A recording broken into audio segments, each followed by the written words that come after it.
Location is key. How our life unfolds all depends on where we are and when we're there. Every part of our past can be connected to a specific place. But what actually makes a place a place? What makes LA, LA? Is it its beaches or its celebrities?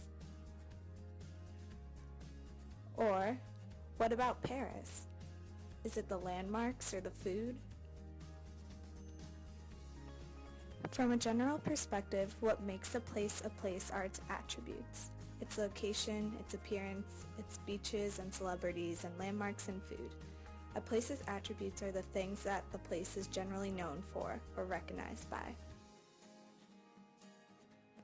But this general perspective is pretty shallow. It's merely a list of facts or commonly held opinions of the place. If location really is so important, then there has to be more to what makes a place than these simple attributes. To really find out what makes a place, change your perspective. Look at a place through the perspective of an individual. So for me, that begs the question, what makes Northeastern, Northeastern? Generally, you could say it's the location, the education, the students, and the professors. But if you listen to people's stories, you'll see there's more to a place than its attributes. Alright, so the first few weeks of school, the group of people I met on the floor and like to hang out with, and I would spend a lot of time in the common room. We, out of everyone in the building, seemed to have the most like couches. We had a couple couches and then a ton of the little chairs, so everyone could just like gather around. Like we had room for everyone. There tended to be a ton of people in there all the time, like especially during game times. There would be just tons of people in there screaming at the TV 2 doors down from me, where I'd be sleeping sometimes. Everyone was just always there hanging out. And then one day I woke up and the entire common room was empty, and there was a note on the floor saying, "We stole your furniture from like Teddy and the Bandits," or something.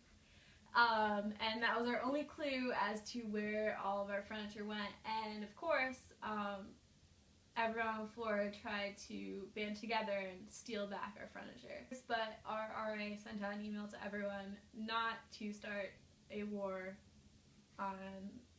throughout the building and try to steal back the furniture. Although a lot of people were tweeting World War IV, because we live in IV and like World War IV. We woke up a couple of days later to a fully stocked common room again. Not quite as stocked as before, but good enough. But what happened was a different group of people started hanging out in the common room with my group after that, and they were different than the people that I typically hung out with. There was a lot of singing, especially when I was trying to nap, like a lot of Disney songs. There was a swing dance competition once in the hallway.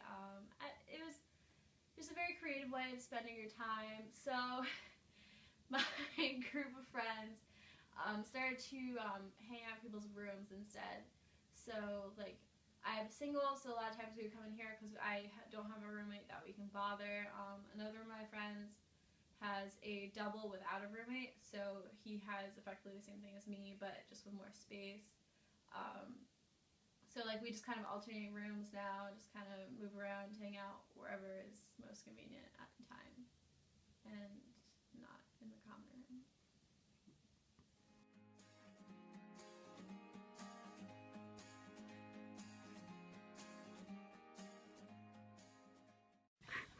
My most influential class would have to be basic clinical. There's a lecture and a lab, and it's to help you gain skills to work in a hospital. Essentially first aid, CPR, patient positioning and transport, oxygen therapy, basically just a bunch of different skills used in hospitals. I'd have to say it's my most influential class because I've been able to actually gain experience in a job that I'll be doing for co-op as well as in my future. And I think that it'll actually help me. It's also the most hands-on class that I've ever had. I've had labs before, but this is the most interesting and hands-on.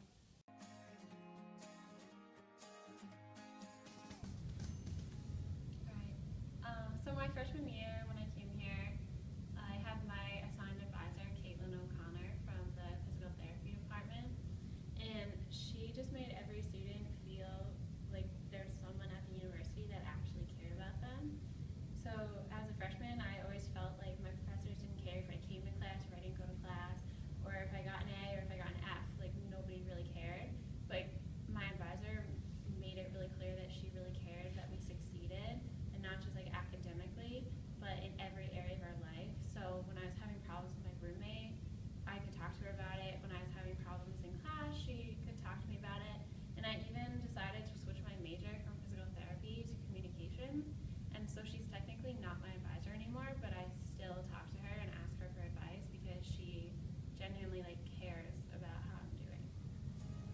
On an individual level, behind every attribute is a story, and behind every place is significance. This idea doesn't just apply to Northeastern, and it doesn't just apply to modern times.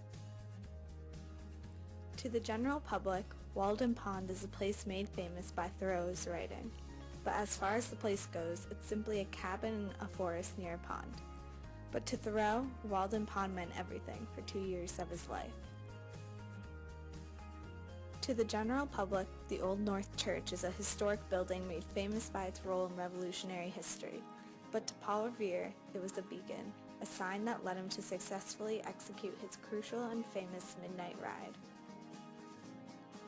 The point here is that, of course, places are meaningful on a general level. But when you look at a place through the perspective of an individual, that's when place is truly key. That's when you realize just how deep, yet also vast, a place's significance can be. And that's when you find out what makes a place a place.